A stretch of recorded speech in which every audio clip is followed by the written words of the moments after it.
सिर्फ बचा है और उसमें उठा के सड़क पे घसीट रहे हैं उसको। प्रदर्शनकारी मंत्रियों को पकड़ने के लिए उनके घरों पर धावा बोल रहे थे और अगर मंत्री उनकी पकड़ में नहीं आ रहे थे तो घरों में आग लगा दे रहे थे। जैसे आप ये वीडियो देखिए, ये नेपाल के ऊर्जा मंत्री दीपक खड़का का घर है। यहां प्रदर्शनकारियों ने धावा बोल दिया, मंत्री तो बचकर निकल गए लेकिन उनके घर में नोटों की गड्डियां मिली जिन्हें प्रदर्शनकारियों ने हवा में उड़ा दिया और घर को भी आग के हवाले कर दिया। प्रदर्शनकारियों ने नेपाल के गृह मंत्री रमेश लेखक के घर पर भी अटैक कर दिया।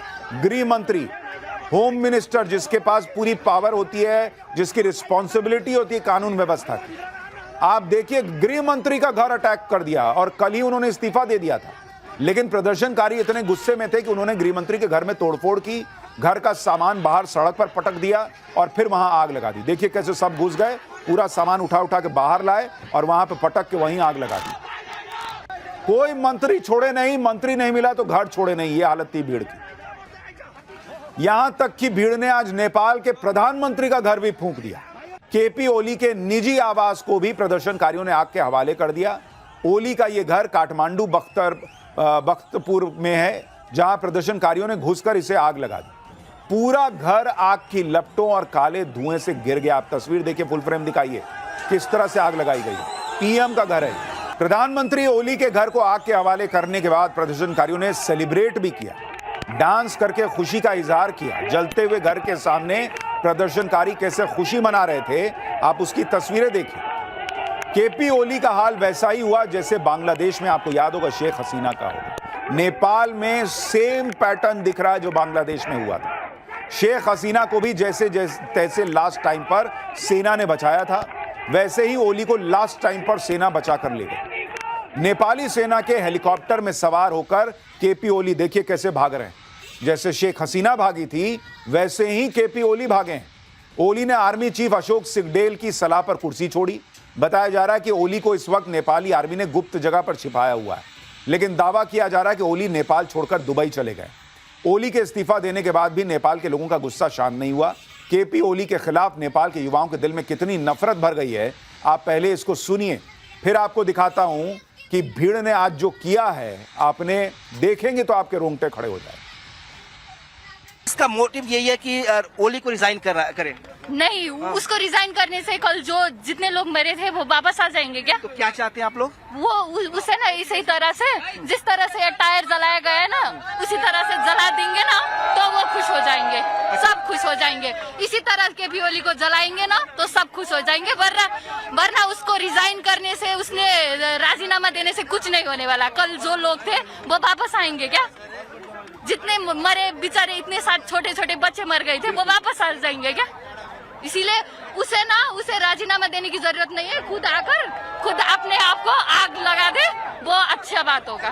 फिर सब लोग खुश हो जाएंगे, कोई कुछ नहीं बोलेगा। यही चाहते हैं बस। भी हो जाए, केपी ओली को मरना चाहिए। उसको हम मार दूंगी, अभी की अभी। मैं मारूंगा, मैं देख लो, मैं मारूंगा केपी ओली को, मैं मारूंगा। इतना साना बच्चा, मैं मारूंगा। मैं मेरा 24 वर्ष एज है, मैं मारूंगा। मैं सिंगल मारूंगा, मैं सिंगल। वो खाली आ जाए यहाँ पर, मैं मारूंगा। आप लोगों का गुस्सा देखिए। कहा जा रहा है ये जेन जी का आंदोलन है, ये सारे यूथ हैं, युवा हैं, पढ़ने लिखने वाले लोग हैं, लेकिन आप इनका गुस्सा देखिए। कह रहे हैं कि मैं देश के प्रधानमंत्री केपी ओली को मैं मार दूंगा। वो लड़की कह रही है कि उसको जिंदा जला देंगे सड़क पर। केपी ओली को तो समय रहते सेना ने बचा लिया, लेकिन नेपाल में भीड़ का आज जो गुस्सा दिखा, उससे कोई बचने वाला नहीं। जिस तरह से संसद भवन को जेन जी ने फूंक डाला, उससे घंटों तक संसद भवन जलता रहा। जबरदस्त धुआं कई घंटों तक दिखा। सिंह दरबार, जहां सारे मंत्रियों के ऑफिस हैं, जहां से नेपाल की पूरी सरकार चलती है, वहां पर कब्जा कर लिया गया और वहां तोड़फोड़ की गई। देखिए कैसे संसद जल रही है नेपाल की। नेपाल के सुप्रीम कोर्ट को जेन जी ने फूंक दिया। इनकम टैक्स के ऑफिस पर हमला कर दिया। कोई ऐसा सरकारी संस्थान नहीं था जहां अटैक नहीं हुआ। नेपाल में बवाल की एक एक तस्वीर आपको दिखा रहा हूं, लेकिन पहले नेपाल की संसद के भीतर से टाइम्स नाउ नवभारत की एक्सक्लूसिव रिपोर्ट देखिए कि संसद के अंदर क्या हो रहा था। फिर बताऊंगा कि कैसे नेपाल के राष्ट्रपति का घर भी नहीं बच पाया और किस महिला को जिंदा जला दिया गया। तो देखिए किस तरीके से अभी भी जो है कमरों में आग लगी हुई है, जल अभी भी ये सब कुछ जल रहा है।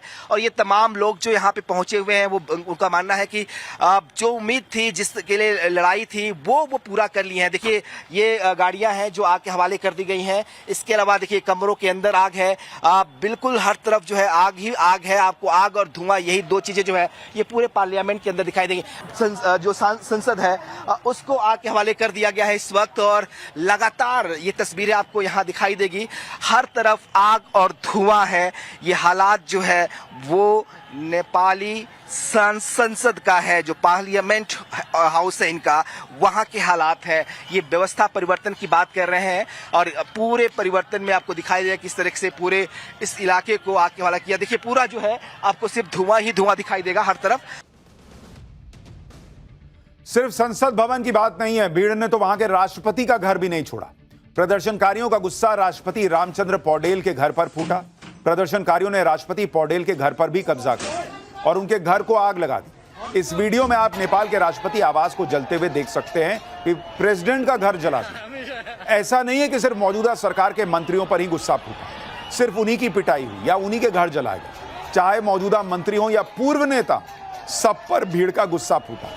पूर्व प्रधानमंत्रियों के घरों पर भी अटैक हुआ और इसलिए भी सवाल उठ रहा है कि अगर मौजूदा सरकार के खिलाफ गुस्सा था तो समझा जा सकता है सारे पूर्व प्रधानमंत्री, नेता, सब पर गुस्सा कैसे। इस वीडियो में प्रदर्शनकारी जलते हुए टायर जिस घर के अंदर फेंक रहे हैं, यह घर नेपाल के पूर्व प्रधानमंत्री पुष्पकमल दहल प्रचंड का घर है। नेपाल के एक और पूर्व प्रधानमंत्री हैं झलनाथ खनाल। उनकी पत्नी को तो जिंदा जला दिया लोगों ने। पूर्व प्रधानमंत्री झलनाथ खनाल के घर में भी आगजनी हुई। प्रदर्शनकारियों की भीड़ ने उनके घर को आग के हवाले कर दिया। जिस वक्त झलनाथ खनाल के घर को आग लगाई गई, उनकी पत्नी राज्य लक्ष्मी चित्रकार घर में ही थी। दावा किया जा रहा है कि प्रदर्शनकारियों ने झलनाथ खनाल की पत्नी को घर के अंदर बंद करके आग लगा दी, जिनकी जिंदा जलकर मौत हो गई। और इसलिए सवाल उठ रहा है कि क्या यह जेन जी का सिर्फ प्रदर्शन है या इसके पीछे बहुत बड़ी साजिश है। ये कौन से युवा हैं जो किसी को जिंदा जला दे रहे हैं। आपका गुस्सा हो सकता है, समझ में आता है, लेकिन आप किसी को घर में बंद करके महिला को जिंदा जला रहे हैं। पूर्व प्रधानमंत्री की पत्नी है, यही दोष है। आप कह रहे हैं कि ओली को मैं सड़क पर मार दूंगा, मैं जिंदा जला दूंगा। इसी तरह से आप देखिए कि नेपाल के पूर्व पीएम शेर बहादुर देउबा भी भीड़ के गुस्से का शिकार बने। यह वीडियो देउबा के घर पर हमले के वक्त का है, जब प्रदर्शनकारियों ने उन पर और उनकी पत्नी पर हमला कर दिया। इस हमले में जो वीडियो सामने आए हैं उसमें भीड़ देउबा और उनकी पत्नी को पीट रही है और वो लहूलुहान हालत में दिख रहे हैं। ये पूर्व प्रधानमंत्री हैं नेपाल के, देउबा, और उनकी पत्नी आरजू देउबा नेपाल की विदेश मंत्री भी हैं। आप सोचिए कि महिलाओं को भी नहीं छोड़ा जा रहा भाई, उनको भी मारा पीटा जा रहा है, जिंदा जला दिया जा रहा है। नेपाल में 3 बड़े और मुख्य राजनीतिक दल हैं और तीनों के ही खिलाफ नेपाल में प्रदर्शनकारी बवाल काट रहे हैं। आज प्रदर्शनकारियों ने ओली की पार्टी सीपीएन यूएमएल के दफ्तर पर भी अटैक किया। वहां पहले जमकर तोड़फोड़ मचाई और उसके बाद दफ्तर की बिल्डिंग को आग के हवाले कर दिया। काठमांडू में प्रदर्शनकारियों ने कम्युनिस्ट पार्टी के मुख्यालय पर भी धावा बोल दिया और कम्युनिस्ट पार्टी का झंडा फाड़ दिया। इसका वीडियो भी वायरल हो रहा है। प्रदर्शनकारियों की भीड़ ने आज नेपाल कांग्रेस के दफ्तर पर भी अटैक किया। पहले जमकर तोड़फोड़ मचाई और फिर पूरी बिल्डिंग को आग के हवाले कर दिया। सवाल इस अराजकता पर भी उठ रहे हैं, क्योंकि सरकार के खिलाफ गुस्सा तो समझ में आता है, लेकिन बाकी नेताओं के घर जला देना, सुप्रीम कोर्ट जला देना, होटल जला देना, मीडिया के ऑफिस जला देना, बैंक लूट लेना। भाई बैंक क्यों लूट रहे हो तुम? अगर तुम देश को बचाने की लड़ाई लड़ रहे हो तो देश के बैंक क्यों लूट रहे हो? जेल से कैदियों को छुड़ा लिया गया, जैसे बांग्लादेश में आपको याद होगा खूंखार कैदी जेल से छुड़ा लिए गए थे। सेम पैटर्न नेपाल में दिख रहा है, वहां भी कैदी जेल से छुड़ा लिए गए। ये कौन सा प्रदर्शन है बॉस? ये लोगों को समझ में नहीं आ रहा है कि ये क्या सिर्फ जेन जी का आंदोलन है या ये हाईजैक हो चुका आंदोलन है। सवाल पूछा जा रहा है कि शांतिपूर्ण तरीके से शुरू हुए प्रदर्शन को भड़काया किसने और इस लेवल पे कौन ले गया है कि लोगों को जिंदा जला देने में इस भीड़ को आनंद आ रहा है? किसकी साजिश है इसके पीछे? क्योंकि आप ये देखिए कि काठमांडू में प्रदर्शनकारियों ने सुप्रीम कोर्ट में आग लगाई। नेपाल में विरोध के नाम पर काठमांडू के हिल्टन होटल को आग के हवाले कर दिया। होटल क्यों जलाए भाई? होटल का क्या काम? देश में आपको लगता है भ्रष्टाचार है, आपको लगता है सोशल मीडिया क्यों बंद कर दिया? होटल ने क्या किया था तुम्हारा? होटल क्यों जला दिए? नेपाल के सबसे बड़े मीडिया हाउस की बिल्डिंग को आग लगा दी। जहां नेपाल के बड़े अखबार काठमांडू टाइम्स, कांतिपुर पब्लिकेशन जैसे मीडिया हाउसेस के दफ्तर हैं, देखिए उसको फूंक दिया। मतलब कोई सिरपैरी नहीं दिख रहा इस आंदोलन का। जिसको मन उसको आग लगा दे रहे हैं, जिंदा जला दे रहे हैं। खबर है कि प्रदर्शनकारियों ने अब बैंकों को भी निशाना बनाना शुरू किया। काठमांडू में राष्ट्रीय वाणिज्य बैंक और हिमालयन बैंक को निशाना बनाया गया, जहां लोगों ने बैंक में घुसकर तोड़फोड़ मचा दी और लूटपाट कर दी। ये कौन सा जेनजी है भाई जो बैंक में लूटपाट कर रहा है, लोगों को जिंदा जला रहा है? नेपाल में जो विरोध प्रदर्शन सोशल मीडिया बैन के खिलाफ शुरू हुआ, फिर इसने भ्रष्टाचार के खिलाफ आंदोलन का रूप लिया। उसने नेपाल में आज अराजकता मचा के रख दी। नेपाल में कानून व्यवस्था किस तरह पूरी तरह ध्वस्त हो चुकी है, आप तस्वीरें देखिए।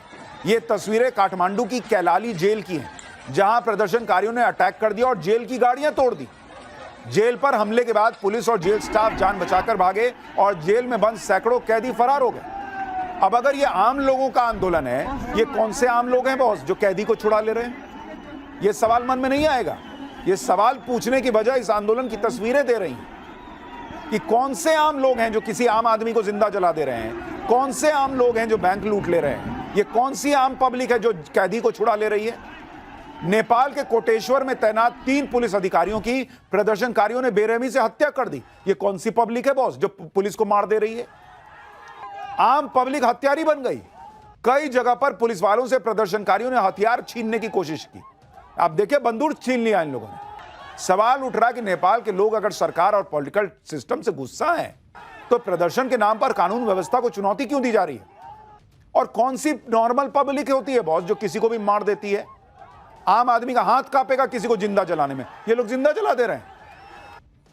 इन सवालों को हवा देने वाले वीडियो भी सोशल मीडिया पर पोस्ट किए जा रहे हैं। आप वीडियो देखिए जिसमें शांतिपूर्ण प्रदर्शन चल रहा था, फिर इन लोगों के पीछे अचानक से सैकड़ों बाइकों का रेला आ गया। ये देखिए बाइक। कहा जा रहा है कि नेपाल में पहले शांतिपूर्ण प्रदर्शन शुरू हुआ था। उग्र और हिंसक बनाने में इन बाइक सवारों का हाथ है, जिन्होंने शांतिपूर्ण प्रदर्शन को हाईजैक करके हिंसा मचानी शुरू कर दी। और इसलिए नेपाल में जो हो रहा है उसको लेकर सवाल उठ रहे हैं कि क्या इसके पीछे बहुत बड़ी साजिश है और क्या यह साजिश भारत को भी निशाना बनाएगी। नेपाल को इस तरह से जलाने के लिए क्या कहीं से ऑर्डर आया? क्या कोई सीक्रेट ताकतें इसके पीछे लगी हुई हैं? नेपाल में आगे क्या होने वाला है, अब इन सब पर बातें हो रही हैं। इसी बीच नेपाल के एक नाम की बड़ी चर्चा हो रही है और दावा किया जा रहा है कि यही नेपाल का अगला पीएम होगा। कहा जा रहा है कि नेपाल के युवा बालेन्द्र शाह को नए पीएम के तौर पर देखना चाहते हैं। ये बालेन्द्र शाह हैं।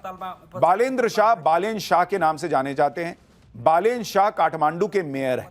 जेएनसी प्रदर्शन में जब सड़कों पर युवा उतरे तो बालेन ने फेसबुक पर लिखा था कि उनका पूरा सपोर्ट प्रदर्शनकारियों के साथ है।